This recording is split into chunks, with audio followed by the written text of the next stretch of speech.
variable ហើយនឹង data type នៅក្នុង data អីគេ variable អីគេ data type អញ្ចឹងឥឡូវយើងនឹងមកនិយាយតាក់ទងជាមួយនឹង variable ហើយរបៀបដែលវា store ហើយនឹងគ្រប់គ្រង data នៅក្នុង data តើយើង let's talk about variable អីគេ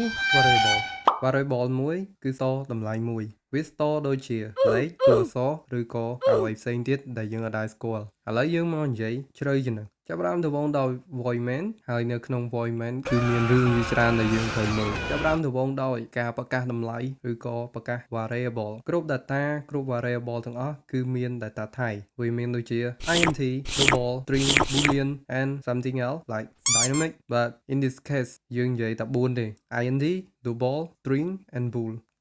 អាហ្នឹងអីគេនៅក្នុង int គឺគេ store តម្លៃលេខអញ្ចឹងបើសិនជា data type ឬក៏តម្លៃរបស់យើងជា type int គឺប្រកបណាស់វានឹង store ជាតម្លៃលេខ not ទស្សភាគវាជាតម្លៃលេខគត់ឧទាហរណ៍ថា25 12 21 32มันខ្វល់ថាលេខគូឬក៏លេខសេសទេគឺវា store ទាំងអស់ឲ្យតែលេខគត់បន្ទាប់មកគឺ double គឺជាចំនួនលេខដដែលទេប៉ុន្តែវា store ជាចំនួនទស្សភាគហើយសួរថាវា store ជាចំនួនគត់បានអត់ប្រកាសជាបានប៉ុន្តែឧបមាថាយើងឲ្យតម្លៃវាស្មើ3អញ្ចឹងនៅពេលដែល display គឺវានឹងចេញជា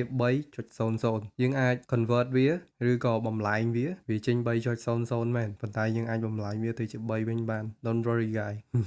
មួយទៀតគឺ string ខ្ញុំបានបង្ហើបប្រាប់អ្នកទាំងអស់គ្នានៅវីដេអូមុនប៉ុន្តែវីដេអូ so boring បាត់ណាស់ខ្ញុំនឹងប្រាប់អ្នកទាំងអស់គ្នាមួយ